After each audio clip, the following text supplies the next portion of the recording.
نحمده ونصلي على رسوله الكريم اما بعد فاعوذ بالله السميع العليم من الشيطان الرجيم بسم الله الرحمن الرحيم رب اشرح لي صدري ويسر لي امري واحلل عقدة من لساني يفقهوا قولي رب يسر ولا تعسر وتمم بالخير۔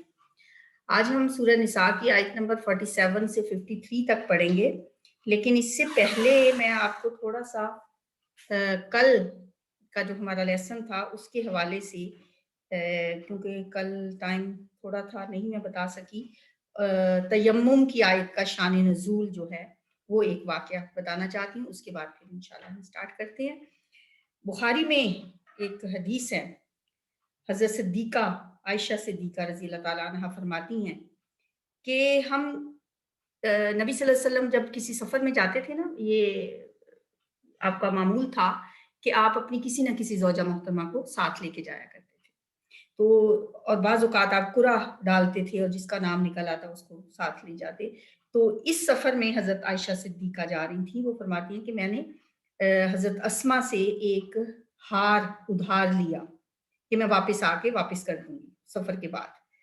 تو فرماتی ہیں کہ ہم اپنے اس سفر میں تھے اور ایک جگہ کا نام ہے بیدا یا ذات الجیش کا مقام تھا، وہاں پہ وہ کہتی ہیں میرا ہار ٹوٹ کر کہیں گر پڑا، اور اس کو ڈھونڈنے کے لیے حضور صلی اللہ علیہ وسلم قافلے سمیت وہاں پہ ٹھہر گئے۔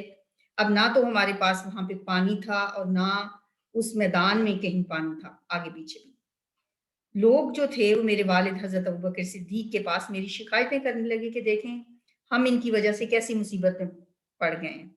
چنانچہ حضرت ابوبکر صدیق میرے والد میرے پاس آئے، اس وقت رسول اللہ صلی اللہ علیہ وآلہ وسلم میری ران پر اپنا سر مبارک رکھ کر سو گئے تھے، یعنی اپنی بیٹی کے خیمے میں آئے جہاں پہ نبی صلی اللہ علیہ وسلم خیمہ ہوگا یا جو بھی جگہ ہوگی جہاں پہ ظاہر قافلہ رکتا ہوگا، کچھ تو انتظام ایسا ہوتا ہوگا۔ تو آپ صلی اللہ علیہ وسلم حضرت عائشہ صدیقہ کی ران پہ سر رکھ کر سوئے ہوئے تھے۔ تو فرماتی ہیں کہ حضرت ابوبکر صدیق آئے اور آتے ہی انہوں نے مجھے کہنا شروع کر دیا تھا کہ تم نے حضور صلی اللہ علیہ وسلم کو اور لوگوں کو یہاں پہ روک لیا ہے، اب نہ تو ان کے پاس پانی ہے نہ یہاں کہیں اور پانی نظر آتا ہے۔ کہتی ہیں خوب مجھے ڈانٹا ڈپٹا اور اللہ جانے کیا کیا کہا، اور میرے پہلو میں اپنے ہاتھ سے کچوکے بھی مارتے رہے، لیکن فرماتی ہیں میں نے ذرا سی بھی جنبش نہ کی کہ ایسا نہ ہو حضور صلی اللہ علیہ وسلم کے آرام میں خلل واقع ہو۔ کہتی ہیں اسی طرح رات گزر گئی، صبح کو جب لوگ جاگے پانی تو نہیں تھا، تو اللہ تعالیٰ نے تیمم کی آیات نازل فرما دی۔